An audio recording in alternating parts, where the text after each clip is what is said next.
joining us for the CTO Spotlight. We are here with Lancaster, CTO of Structural, and we are in partnership with Livefront. We have Nels Pederson here helping me out with the interview. Thank you both for being here. Ron, we're really excited to get into this. How are you doing today? Doing wonderful. Yeah, thank you for putting this together and giving an opportunity to talk a little bit about this. I'm excited. Wonderful. Well, let's start off with just talking about your journey to where you are now. You're a pretty seasoned technical leader. So where did it all begin? Yeah, I joined Structural 2 years ago. Before that, I worked at a company, Pederson, and I actually had spent 20 years there. So way back in 1997, right out of college, I was looking for my first job. And the person that was the HR individual at View at the time knew some folks, reached out to me and said, hey, why don't you try out for the company at the time? And at the time, the company had only been in business for a couple of years. And they had a team of 7 developers on. And after a little bit of time, I was able to join up as their first intern developer, joining this group of highly seasoned veteran engineers. And from there, it was just incredible. The opportunities that the company kept offering throughout as the company grew, I was able to grow my own career. And I'm forever indebted to sort of that first leap that company was able to take on me. That's cool. 20 years. That's 20 incredible. years. Yeah, 20 years at View. And so when I left, I started out as an intern developer. When I left, I was CTO at View. We had started with 7 developers. And when I left, we had a team of 450 people. So just, tremendous growth.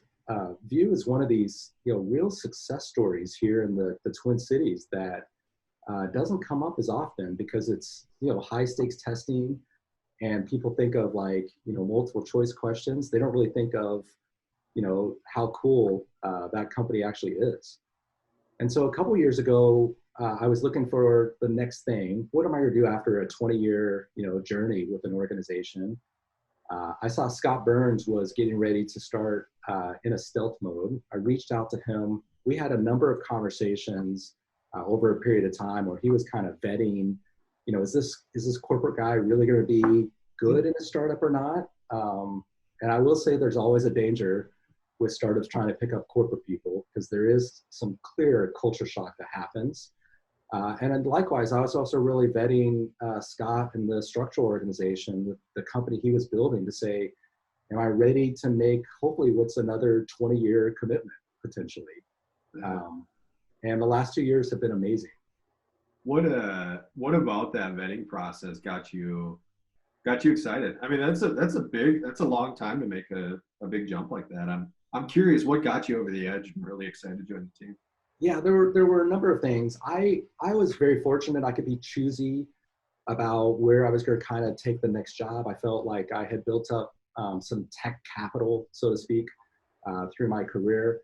And so what really aligned me with Structural was, one, I was looking for an organization that had phenomenal leadership. Scott, with having started Structural, and previous to that, starting and selling Gov Delivery, I really knew that there was something special there. I was also looking for a company that was in the sort of a product and market space that I could get excited about. Mm-hmm. I felt like the previous 20 years, I'd really been helping working professionals succeed in what they do. And I wanted an organization that could do that. And Structural being squarely focused on, in fact, our mission is helping organizations unleash the potential of their people and teams. It fit exactly with what I wanted to do personally and professionally. I was also trying to find a place that was located in one of the downtown hubs, either Minneapolis or St. Paul. And I live in St. Paul, so having the opportunity to both live and work in the same city is exceedingly rare. I don't think many of us get to do that. And so all these things came together, and through these conversations, Scott made a leap of faith on me, and I made a leap of faith on the structural organization. So you've been there for 2 years now. 2 years. And can you talk a little bit more about that culture shock that you experienced? Yeah, I think, a lot of people, I had spent a lot of time thinking about like, what's it like to be in a startup? I was able to do some mentoring through some local programs here. And so I was able to talk to startups, but there's nothing that quite prepares you for actually joining a small organization that is fighting for customers and survival. And the reality is that you have to do whatever it takes that day to make things happen. That's very different than a larger organization, where large organizations, while they might be have different politics and there's a lot more governance and maybe some bureaucracy to work through that just comes naturally with being a larger organization, they're also very flush with resources and talented people. And you can basically go to anyone, and hopefully they're also steeped with domain expertise. Startups, by comparison, have, and especially structural, really bright and talented people, but there are not as many of us. And so you're faced with doing a particular job that day that may be outside of your job title. And that's just what's required. Mm-hmm. Yeah, that's super interesting. I'm kind of, it sounds like you're a little bit closer to the product on a day-to-day at Structural, a lot closer to the product than you would be at Vue. Yeah, I'd say a lot closer. Yeah. How does that, like, take a day at Vue and then a day at Structural? What's your average day look like? What are you working on? Yeah, I think, CTO at Vue, one of the things I did feel like I was getting a little bit more disconnected from where the product was evolving. And I think that can be a danger. As you get larger organizations, you are relying on really talented people to make those decisions. But on a day-to-day basis, it's a little harder to dive into what the web team is doing. And it's a little harder to be able to dive in and say, what are some of the architectural decisions that are being made? From a day-to-day perspective, much of that is actually spent working across horizontally across the organization, understanding what sort of the pain points are in a large corporation. A lot of the conversations seem to be a little bit more internally focused, whereas contrast that with we're a smaller organization by comparison, obviously. The advantage that I have is I can really see line of sight into the decisions that are being made every day, and are they aligned with the customers' expectations, and are they aligned with our sales and future prospects' needs? Where it's really difficult to do that in a large organization. The conversations that we have in a startup are much less internally focused and much more externally focused, and you can just really feel that comparison and contrast. Yeah, that's awesome. I was looking through your website, and I know a lot about your product, but one thing that I've always thought is really cool, and it's even stated in your website, this is a solution for companies of 50 or 50,000. So you truly have an enterprise product, but it's a great solution for SMB companies and then the largest of large companies. How does that, for a small team, how do you create a product that can be good for all size companies? Like how do you do that? How do you approach it like that? Yeah, I'd say there definitely are challenges because like a lot of small organizations, we're trying to punch up above our weight, which means we have a lot of features, we have a lot of users, and they're very differentiated. So we do have some smaller organizations that are 50. We have much larger organizations. In particular, I'm very proud. We're working with large healthcare professional employers. We're working with banks. We're working with the kinds of companies that have very high needs from a security, privacy, and compliance standpoint. And not every startup can really meet those needs and go through those hurdles. So the challenges then for us are how do we make sure that we're not spreading the team too thin? How are we making really smart and practical engineering choices. For example, 5 years ago, 10 years ago, enterprises weren't leveraging the cloud. Every startup uses the cloud. That's sort of this, this engine. But it goes beyond that. Try not to invent too many things unless it's a product or a feature or something that your customers are asking for. So we lean very heavily on as many libraries, as many products as we can, so that we're able to have our engineers' talents focused on pain points that differentiate us, and then leave tools and libraries and processes to things that have been well established, and not try to invent all of those ourselves. So how do you decide what features to prioritize? I have the luxury of having responsibility for our customer success team, working very closely with Scott and being a part of the prospect conversations, and then also having line of sight into what the engineering challenges are, where things would be difficult for us or where things would be less difficult. And so as the CTO and a product leader within the organization, I can help balance those needs. And so if we have a customer that has either a contractual commitment or a need that they must have within a period of time, I can actually work directly with the team, with the engineer that's going to go do that work and say, how difficult is this going to be able to make some of those judgment calls, and then push some of that work into the future if it's either going to be very difficult or isn't as pressing for the customer, and then bring other work forward if it aligns with what our customers want, and it's also in alignment with where we're going as an organization, what we see our future roadmap to be. So a lot of it is, at this stage, judgment-based set of decisions. And I do think that if you were a tech leader new to that role, it would be difficult to do that balance. I don't think of myself as old, but I do think that I've been in this long enough to be able to have some of those instincts built in. Yeah, I thought that was really cool when I saw that. Not only are you leading the product side and leading the technical teams, you're also one of the on the front line, meeting directly with customers. Is that a normal structure? It was the first time I had seen it, so I think it makes a lot of sense. I'm kind of curious how your role got crafted around both sides of that. Yeah, I don't think it's as common. I do think that there are a couple of other startups that come to mind that have done that. A good friend of ours has the chief experience officer, and they combine CS and tech under that. Mm-hmm. I do think it's becoming more common because it allows, if you have a business-oriented technology leader, then that individual can hear what the pain points of the customers are in a very direct way. And that is so valuable. It's like gold for a startup. I think other organizations that do that division, they have to work through other ways to get that information. And I think the great thing about business is that there are a lot of models that can be successful. There's no perfect model.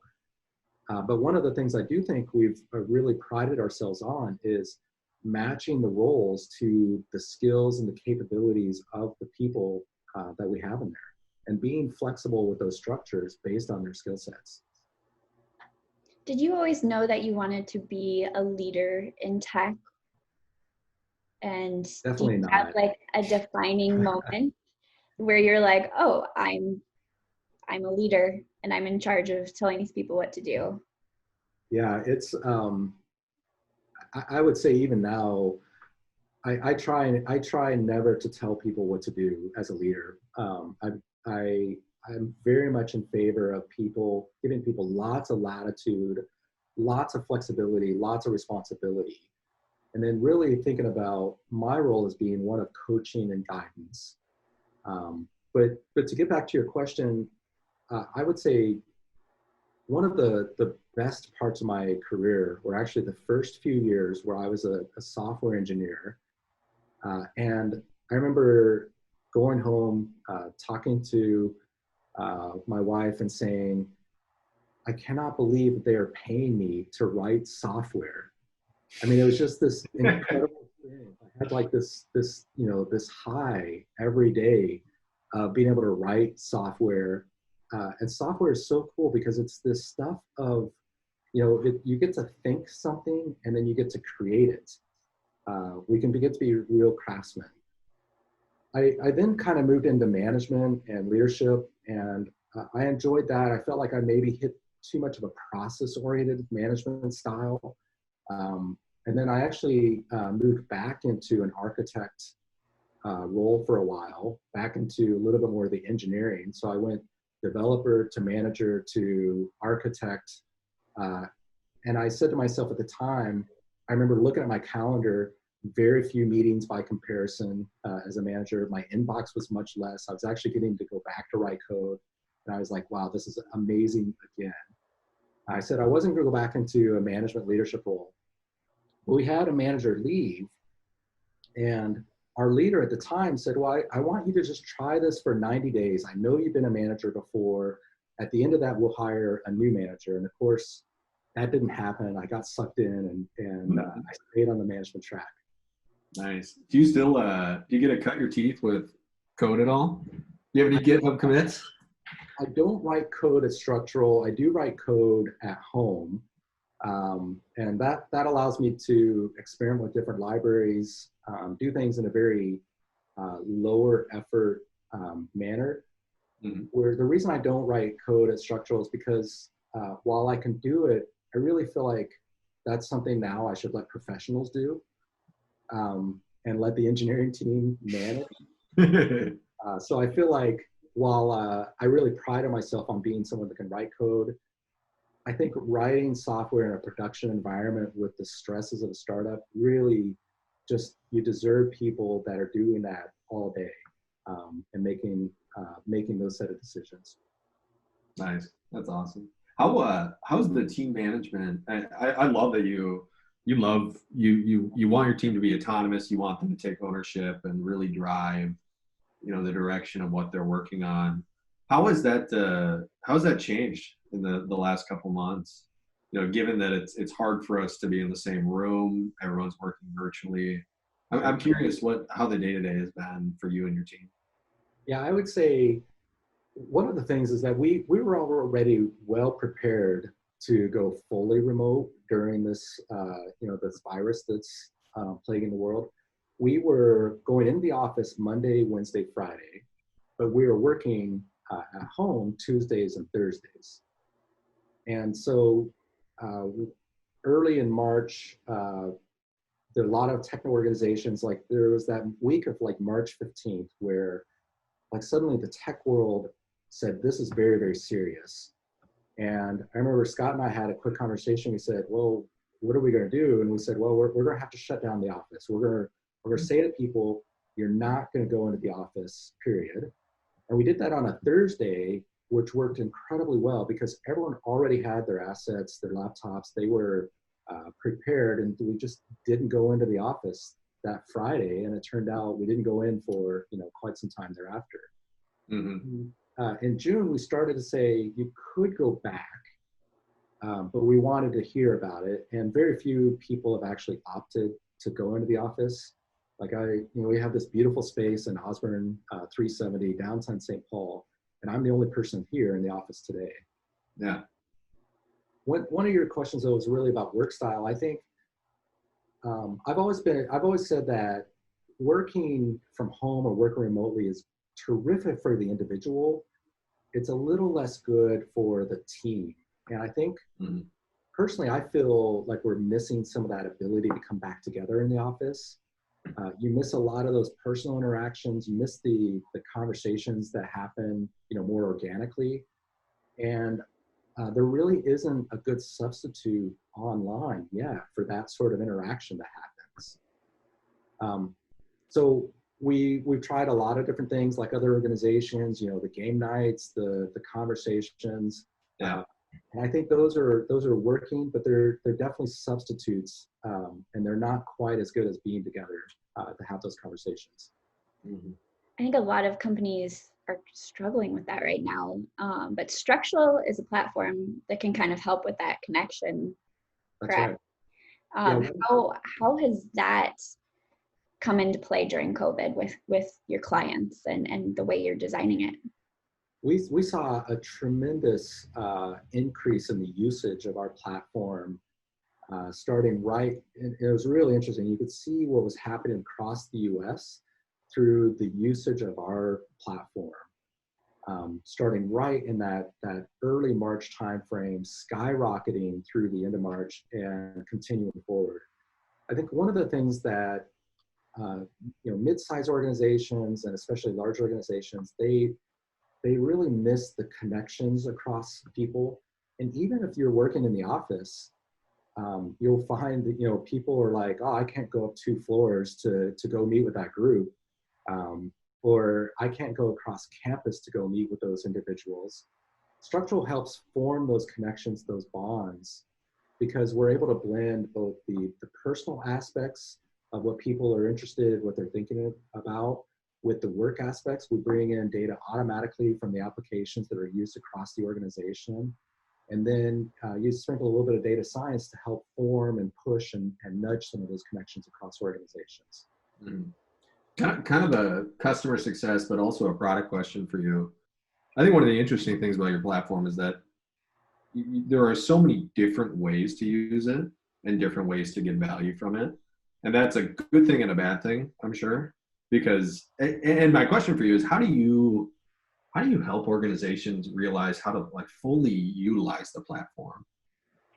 Yeah, it really comes down to solution-based selling. So when our sales team are out talking to customers, they are identifying the needs of that customer in their organization. We narrow that down to a handful of those problem statements that they're trying to do. For example, an innovation team might be looking for a better way to connect across the whole organization to generate more ideas, more startup concepts, be able to leverage some of the learnings across the organization. And then we focus on that through the rest of the sales process. And so if there are functions or features of the platform that don't directly help that, we don't bring that into the sales conversation. We say really focus on what their needs are. As we get into a launch, that's either late in the sales process or launch, we start expanding that and say, well, there's some other capabilities we have. You don't want to run before you've actually caught the ball. Yeah. I think it's really important. And then through the launch process, we can start expanding that to say, well, there's these other features, these other capabilities. Let's start making some decisions about how we want to actually roll out the product offering. You talked a little bit too about just the, being able to serve a broad set of customers' needs from 50 to 50,000 requires a highly configurable product. And so we can turn things off, we can enable things, we can configure it. It's the most versatile configurable product I've ever worked with. And that also allows us to tailor that exactly to the customer's needs as they're going through that process. So what is next for Structural? What do you have on your product roadmap? Yeah, one of the things that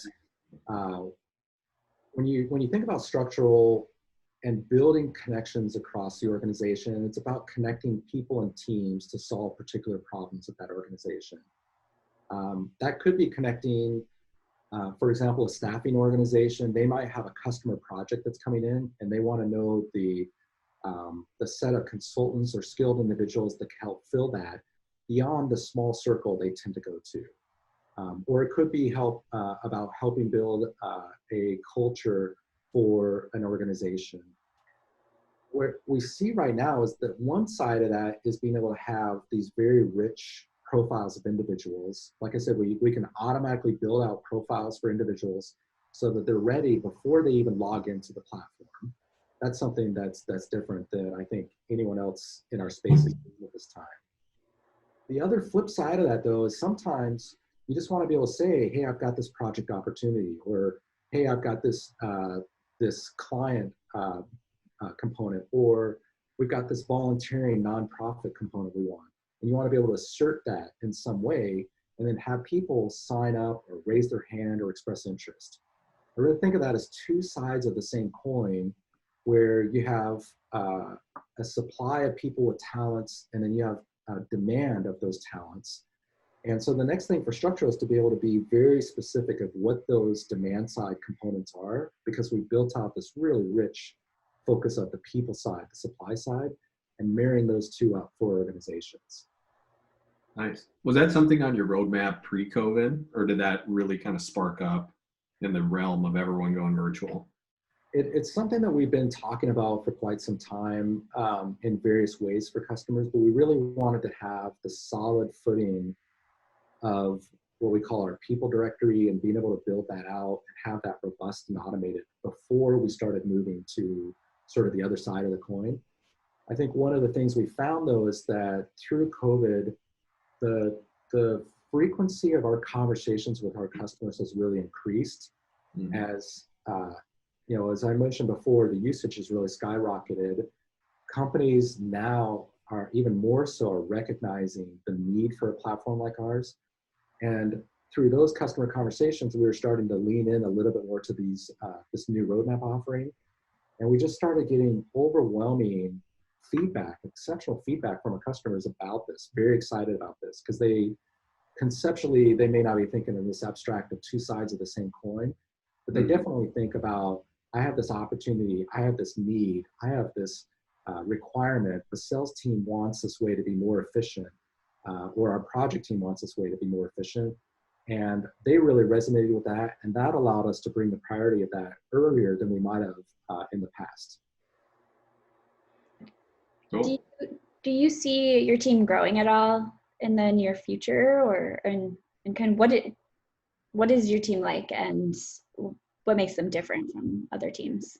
Yeah, I think probably we'll stay with our current team size through the rest of this year. I think like a lot of organizations, you know, we're really trying to understand where the market is at. We've seen increased interest, increased usage, but we don't want to get too far ahead of that with hiring. When I think about what makes us really unique, though, I think when you're smaller, you're able to involve a lot more people in the sort of the hiring decisions. You're able to be much more selective about the people that you're bringing into your enterprise. And I feel like we've been very fortunate in the caliber and the talents and the skill sets of the people that we've been able to attract to Structural. And I think in part, you know, Scott's past success has been helpful for that. I also think there's a little bit of a flywheel that happens with talent, that when you hire really great people, they also go out and hire really great people. You know, they've got a network that they're bringing in. So I just feel very fortunate that I feel like I would say with 100% confidence, the skill sets of the people that we have on the team are top notch. It's really fortunate for us. Yeah. When you jump in an interview with somebody for a product role, what's the number one thing you look for? What gets you excited about a candidate? I think the two things I'm looking for are a sense of curiosity that they have and an empathy for the customer. I know that's a little, you know, you hear that a lot today, especially, you know, with product-led growth. You hear that as being key components of product leaders today. And so we're thinking about as we're bringing in product people on this, but they have to have this curiosity, and you can see that right through the interview process. Have they done their homework about Structural? What kinds of questions are they asking? Are they leading the interview to how they work and think about the customer? Do they have examples where they have shown empathy with the customer and their needs and are able to bring that into the design? Are they able to articulate points where they actually made mistakes and made things worse for the customer, and were able to identify why that happened and then brought that back? So I think that curiosity and empathy are key for great product people. Definitely. So what is next for you? Yeah, for me, it's continuing to help Structural grow. As I think about, you know, it's landing the product components that we're talking about, this new exciting component that we're planning to release here over the next few months. It's continuing to help us be productive in the age of COVID. I think that, many organizations are struggling with that. And then it's continuing to help us on the sales and the prospecting side for growth overall. Awesome. Well, thank you for joining us today. Nels, did you have any other questions? Nah, this is fun. Yeah. I'm excited for you and your team. You have a lot of really, really cool things going on right now. It is. It's, I know I said I was really fortunate with the talent of the individuals we have, but I also feel very fortunate to just be in this position with a bright organization that's growing fast, and also just being able to see the increased usage through this, knowing that we're doing something good for the world, feels great. Feels like we're on top of the world right now. That's awesome, and that's awesome to have that right here in the Twin Cities. Yeah, this is Thanks for joining us today. Yeah, thank you both. Thanks, John.